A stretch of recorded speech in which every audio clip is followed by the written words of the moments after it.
Hi friends. So previous క్లాస్లో మనం Git గురించి ఎక్స్ప్లెయిన్ చేసాం కదా. సో ఇప్పుడు గిట్ కమాండ్స్ గురించి చూద్దాం. సో ఫస్ట్ వచ్చేసి గిట్ క్లోన్ కమాండ్.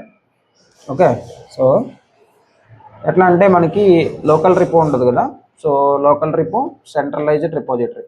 సో దీంట్లో వచ్చేసి గిట్, దీంట్లో వచ్చేసి ఇది GitHub or GitLab. Okay, so ఇక్కడ కాన్సెప్ట్ ఏంటంటే మనకి 3 kinds ఆఫ్ ఏరియాస్ ఉన్నాయి. ఒకటి వచ్చేసి working area, staging area and local area. Okay, ఇవి ఉంటాయన్నమాట మొత్తం. సో మనకి డెవలపర్ వచ్చేసి ఇక్కడ వర్క్ చేస్తాడు, ఈ లోకల్ ఏరియాలో వర్క్ చేస్తాడు. సో ఇది వచ్చేసి నార్మల్ వర్కింగ్ ఏరియా, ఇది వచ్చేసి staging area. Okay, so coming to Git hub. ఈ గిట్ హబ్లో ఎట్లా ఉంటుందంటే ఇది యూజర్ వెబ్ యూఐ ఇంటర్ఫేస్. దీంట్లో ఒక రెపో ఉంటుంది, ఈ రెపోలో ఇట్లా బ్రాంచ్ ఉంటుంది, దీంట్లో కోడ్ ఉంటుంది, actual code file .py files. Okay, so ఇక్కడ ఏంటంటే SSH HTTPS క్లోన్ ఉంటుంది, SSH HTTPS అని ఉంటుంది. ఓకే, సో ఫస్ట్ వచ్చేసి మనం మాట్లాడుకోబోయేది గిట్ క్లోన్ కదా. సో ఈ గిట్ క్లోన్ ఏంట్రా అంటే మీకు ఈ యొక్క గిట్ హబ్, ఈ యొక్క డెవలపర్ ఉన్నాడు కదా. సో ఈ యొక్క డెవలపర్ ఈ యొక్క సెంట్రలైజ్డ్ రిపోజిటరీ నుంచి తెచ్చుకున్న కోడ్ని లోకల్ రిపోలోకి కాపీ చేసుకోవాలి. లోకల్ రిపోలోకి కాపీ చేసుకోవాలంటే ఉన్న కమాండ్ ఏంటంటే git clone. Git clone is nothing but copying the code from centralised repository to local repository. Okay, git clone command ఏంటంటే గిట్ క్లోన్. సో మనం గిట్ క్లోన్ డైరెక్ట్గా ఈ HTTPS కానీ SSH కానీ, HTTPS అంటే ఇదొక వే ఆఫ్ కాపీయింగ్, SSH అంటే లైనక్స్కి preferable, HTTPS ఏమో విండోస్కి ప్రిఫరబుల్. సో లైనక్స్కి 22 పోర్ట్ ఎనేబుల్ అవ్వాలి, అప్పుడే మనకు కాపీ అవుతుంది. HTTPSకి పర్టికులర్ పోర్ట్ నెంబర్ ఎనేబుల్ అవ్వాలి, అప్పుడే అది కాపీ అవుతుంది. సో గిట్ క్లోన్ మనం డైరెక్ట్గా గిట్ క్లోన్ పెట్టేసి ఈ యొక్క HTTPS లింక్ కాపీ చేసామంటే అది ఎట్లా ఉంటుంది అంటే https github.com / repo name .git అని ఉంటుంది. ఓకే, ఇట్లా ఉంటుంది. సో ఇది గిట్ క్లోన్ చేస్తాయి. ఇట్లా గిట్ క్లోన్ చేసినప్పుడు ఇది ఏమవుతుంది అంటే యాక్చువల్గా బ్రాంచ్ మనకి డిఫరెంట్ బ్రాంచెస్ ఉంటాయి. Main branch or master branch, లేదు అంటే feature branch, okay, release branch, ఇట్లా ఉంటాయి కదా. ఈ డిఫరెంట్ నేమ్స్ బ్రాంచ్ ఉంటాయి. ఈ పర్టికులర్ ఇప్పుడు డైరెక్ట్ గిట్ క్లోన్ ఇది కొట్టేసాను అనుకోండి, డైరెక్ట్గా డిఫాల్ట్ బ్రాంచ్ ఏదైతే ఉందో అదే కాపీ అవుతుంది. ఓకే, సో మనకి ఇక్కడ ఆల్వేస్ గిట్ హబ్లో default branch main branch or master బ్రాంచ్ని పెడతారు. సో మాస్టర్ బ్రాంచ్లో వస్తుంది, కానీ నాకు మాస్టర్ బ్రాంచ్లో వద్దు, ఆ పర్టికులర్ ఫీచర్ బ్రాంచ్లోది లేదా రిలీజ్ బ్రాంచ్లోది కావాలి. అప్పుడు నేను ఏం చేస్తానంటే ట్యాగ్ గిట్ క్లోన్ -b, నాకు రిలీజ్ బ్రాంచ్లోది కావాలి, రిలీజ్. ఓకే, ఆ యొక్క copy of https github.com .repo.git.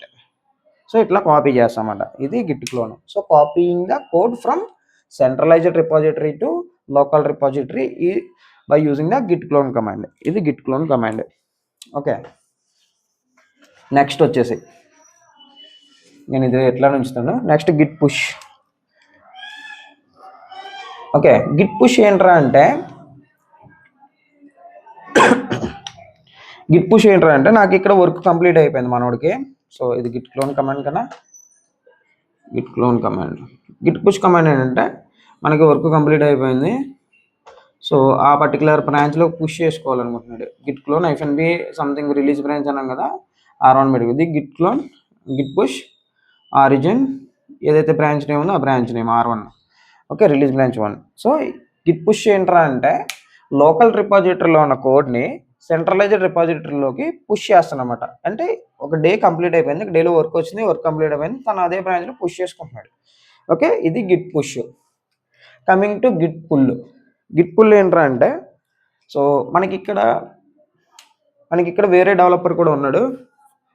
వేరే డెవలపర్ కూడా సేమ్ కైండ్ ఆఫ్ యాక్టివిటీ చేస్తున్నాడు. Okay, same kind of activity అంటే ఇతను కూడా కోడ్ని తెచ్చుకుంటున్నాడు git clone. Okay, end of the day దీన్ని పట్టుకెళ్ళి గిట్ పుష్ చేస్తున్నాడు. ఓకే, సో ఇతను సేమ్ బ్రాంచ్ మీద వర్క్ చేస్తున్నాడు, R1 బ్రాంచ్. ఇతను కూడా క్లోన్ చేసుకున్నది R1 బ్రాంచ్. సో ఈ డే అయిపోయినప్పుడు ఇతని చేంజెస్ కూడా దీంట్లో ఉంటాయి, ఇతని చేంజెస్ కూడా దీంట్లో ఉంటాయి. So next day day 1 complete అయిపోయింది, డే 1 కంప్లీట్ అయిపోయింది. నెక్స్ట్ డే 2కి వెళ్ళారు. డే 2కి వెళ్ళినప్పుడు ఏం చేయాలి, ఇతనికి ఏం చేస్తారంటే ఈ లేటెస్ట్ గిట్ క్లోన్ చేసుకోవచ్చు ఫ్రెష్గా. లేదంటే వేరే ఆప్షన్ ఏంటంటే గిట్ పుల్ చేసుకోవచ్చు. Okay, that is the concept of pull. Pull is nothing but okay copying from git pull. Okay, so ఈ గిట్ క్లోన్ జస్ట్ కాపీ అవ్వడానికి. గిట్ పుల్ ఏంటంటే, సో ఇతను చేశాడు కదా ఫస్ట్ డే చేంజెస్, అవి కూడా వచ్చేస్తాయి అన్నమాట గిట్ పుల్ చేయగానే. ఇతను చేంజెస్ ప్లస్ ఇతను చేంజెస్ అంటే గిట్ పుల్ అంటే first developer changes, second developer changes, రెండు చేంజెస్ కూడా అప్డేట్ అయ్యి ఈ యొక్క ఏదైతే గిట్లో వర్క్ చేస్తున్నామో లోకల్ రిపాజిటరీలో అప్డేట్ అవుతాయి. ఇది git clone, git push, git pull. Okay, git clone అంటే copying from centralised repository to local repository to continue work.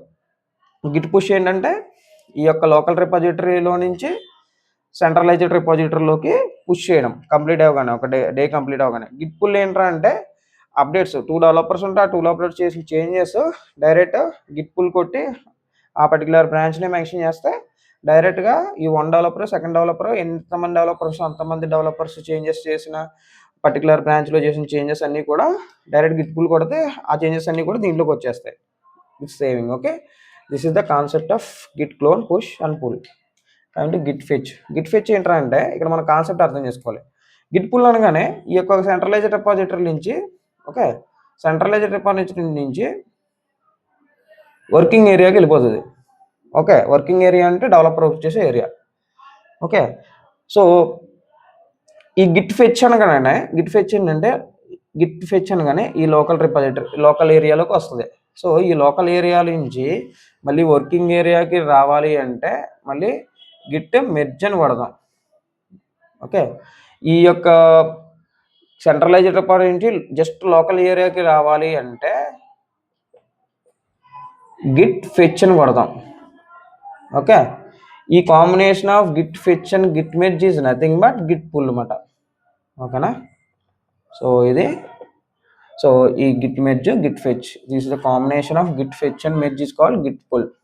Git fetch ఏంటంటే without saving the updates, save అవ్వదు అప్డేట్స్, అది లోకల్ ఏరియాలోనే ఉంటుంది. సేవ్ చేయాలి, వర్కింగ్ ఏరియాకి సేవ్ చేయాలి అంటే గిట్ మెర్జ్ కొడతాం. మళ్ళీ గిట్ మెర్జ్ కొడితే ఆ మెర్జ్ అయ్యి ఆ యొక్క సేవింగ్ అప్డేట్ చేసిన కోడ్ ఏదైతే ఉందో అది సేవ్ అయ్యి వర్కింగ్ ఏరియాలోకి వెళ్తుంది. ఓకే, సో ఇది కాన్సెప్ట్. Next Git difference. నేను ఇది రఫ్ చేస్తున్నాను.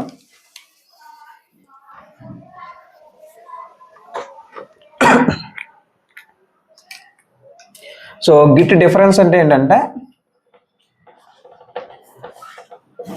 ఓకే, నాకు ఒక బ్రాంచ్ 1 ఉంది, సో బ్రాంచ్ 2 ఉంది.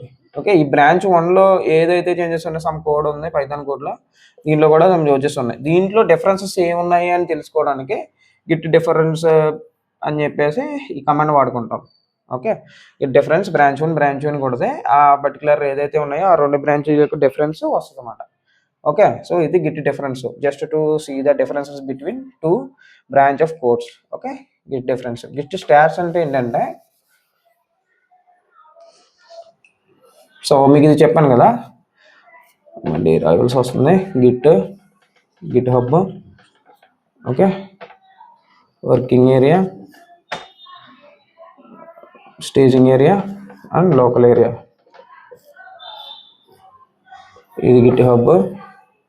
సో గిట్ స్టాష్ అంటే ఏంటంటే, ఇప్పుడు ఫర్ ఎగ్జాంపుల్ గిట్ క్లోన్ చేసేసాడు, వర్క్ చేసుకున్నాడు, ఆ వర్క్ చేసుకున్న డెవలపర్ వర్క్ చేసుకున్నదంతా ఇందులో ఉంది.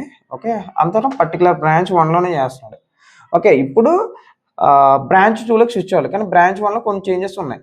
ఓకే, అది టెంపరీగా సేవ్ చేయాలి అంటే without switching into the another branch, temporary save చేయాలి అంటే వితౌట్ కమిటింగ్ సేవ్ చేయాలంటే గిట్ స్టాష్ వాడతాం. ఓకే, సో ఆ పర్టికులర్ సిచ్యువేషన్లో గిట్ స్టాష్ వాడతాం అన్నమాట. ఓకే, ఫర్ ఎగ్జాంపుల్ నేను గిట్ B1లో వర్క్ చేస్తున్నాను. So git checkout branch B1 అని కొడితే బ్రాంచ్ B1లో ఉంటుంది. నెక్స్ట్ గిట్ చెక్అవుట్, నేను బ్రాంచ్ B1లో నాకు నేను కొన్ని కోడ్ చేంజెస్ చేస్తాను, నేను ఇక కోడ్ కమిట్ చేయదలుచుకోలేదు అప్పుడే. Okay, git commit, so git add తర్వాత git commit. Okay, git add, git commit ఇవన్నీ చేయకముందు, గిట్ యాడ్ గిట్ కమిట్ చేయకముందు నేను ఏం చేస్తానంటే సేవ్ చేసుకోవాలనుకుంటున్నాను, జస్ట్ B1లో ఉన్నది సేవ్ చేసుకోవాలంటే గిట్ స్టాష్ అని కొడతాం, ఆ ఒక బ్రాంచ్ నేమ్ కొడితే అవి టెంపరీగా సేవ్ అవుతాయి. నేను నెక్స్ట్ మళ్ళీ నేను ఏం చేస్తానంటే గిట్ చెక్అవుట్ బ్రాంచ్ 2లోకి వెళ్ళి చేంజెస్ చేసుకొని మళ్ళీ తర్వాత బ్యాక్ వచ్చి గిట్ స్టాష్ చేశాను కాబట్టి అది సేవ్ అయ్యి ఉంటుంది. తర్వాత మళ్ళీ నేను గిట్ యాడ్ గిట్ కమిట్ చేసుకుంటాను. సో ఇది git stash. Next coming to cherry pick. Cherry pick ఏంట్రా అంటే గిట్ చెర్రీ పిక్. ఓకే, నాకు బ్రాంచ్ 1 ఉంది, బ్రాంచ్ 2 ఉంది. బ్రాంచ్ 1లో నాకు ఒక బ్రాంచ్ 1లో కమిట్ చేసింది ఒకటి ఉంది, బ్రాంచ్ 2లో కమిట్ చేసింది కమిట్ 2 ఉంది, కమిట్ 1 కమిట్ 2. ఓకే, ఈ గిట్ చెర్రీ పిక్ ఏంటంటే నేను బ్రాంచ్ 1లో ఉన్నాను, నాకు బ్రాంచ్ 1లో కమిట్ 2 కావాలి నాకు. అప్పుడు ఏం చేస్తానంటే git cherry pick. Okay, git cherry pick ఈ యొక్క కమిట్ 2 కొట్టానంటే ఈ కమిట్ 2లోది ఈ పర్టికులర్ బ్రాంచ్, ఈ కమిట్ 2లోది బ్రాంచ్ 1లోకి చేయాలన్నా, ఈ బ్రాంచ్ 2లోది కమిట్ 1లోది ఈ బ్రాంచ్ 2లోకి చేయాలన్నా మనకి గిట్ చెర్రీ పిక్ వాడుకుంటాం అన్నమాట. Okay, so that it will save the time మనకమాట. Next git tag. Git tag అంటే ఏంటంటే మనం గిట్ బ్రాంచ్ క్రియేట్ చేస్తాం కదా, గిట్ బ్రాంచ్ నేమ్, ఇది బ్రాంచ్ నేము. సో మనం git branch, okay, git tag అని ట్యాగ్ ఈ బ్రాంచ్లో ఉన్నాం కదా మనం, బ్రాంచ్ క్రియేట్ చేసాం, గిట్ ట్యాగ్ నేమ్ ఇచ్చుకున్నాం అంటే సో తర్వాత గిట్ కమిట్ చేసేసి కమిట్ -all అని కొడితే సో ఈ ట్యాగ్ నేమ్ ఈ పర్టికులర్ గిట్ బ్రాంచ్కి డైరెక్ట్గా కమిట్ అవుతుంది, గిట్ హబ్లోకి కమిట్ అవుతుంది. సో దీనివల్ల యూజ్ ఏంటంటే మనకి by the using of tag name మనం ఈజీగా ఐడెంటిఫై చేయడం, ఈ గిట్ హబ్లో దేంట్లో మనం చేంజెస్ చేసాము దేంట్లో అన్నది ఈజీగా ఐడెంటిఫై చేయడం కోసం tag name. Thanks for watching. Thank you. Bye.